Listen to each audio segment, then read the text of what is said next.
وَيَقُولُ الْإِنسَانُ أَإِذَا مَا مِتُّ لَسَوْفَ أُخْرَجُ حَيًّا. The man says that, who's the man? Human beings altogether. أَإِذَا مَا مِتُّ لَسَوْفَ أُخْرَجُ حَيًّا. When I will die, he's basically shocked at this affair, this man that Allah is describing. أَإِذَا مَا مِتُّ لَسَوْفَ أُخْرَجُ حَيًّا. Will I be resurrected by Allah subhanahu wa ta'ala back to life again? Does that even make sense? After I go into the soil, disintegrate within the earth, Allah subhanahu wa ta'ala will be able to resurrect me? And the reality is, Allah subhanahu wa ta'ala will be able to resurrect all of us. And Allah subhanahu wa ta'ala gives us a dalil, a proof for that, a dalil which is a dalil aqli, a proof which is an intellectual proof. Right? Allah subhanahu wa ta'ala in the Qur'an addresses the intellects, Allah addresses the emotions as well. Because Allah has created us with two things, emotions and also intellects. There are books out there which address the intellect, and the emotions end up experiencing a vacuum or a void. And there are books out there which also address the emotions, but they do not address the intellect, so the intellect feels like it has a void. The Qur'an is an intellectual book, the Qur'an is also an emotional book, because Allah subhanahu wa ta'ala has created us of emotions and intellect at the same time. Allah subhanahu wa ta'ala responds to this person. Now notice this, Allah says, وَيَقُولُ الْإِنسَانِ.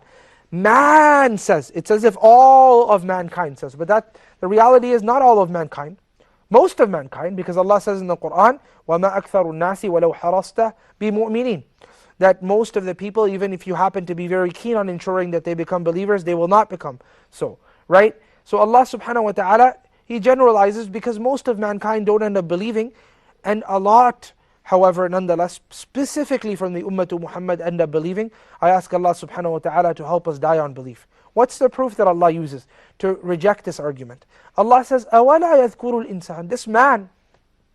This man who happens to be, crooked in his thought, he thinks that he will not be resurrected. Does he not think of the fact that أَنَّا خَلَقْنَاهُ مِنْ قَبْلُ وَلَمْ يَكُ شَيْئًا. We created him before the second creation that will occur, the second occurrence of life that will occur. We created him before that. The first, the one which he's experiencing right now. As we speak, we are experiencing life.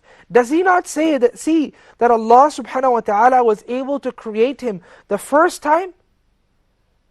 Allah subhanahu wa ta'ala was able to create him the first time. And he was nothing prior to that. Allah is فَاطِرِ السَّمَاوَاتِ وَالْأَرْضِ. And fatara means to create something from existence. Allah created the entire universe from non-existence. Does He not think that after it's already come into creation, Allah will be able to bring everyone back? We say, yes, of course, O Allah subhanahu wa ta'ala, you will be able to bring us back.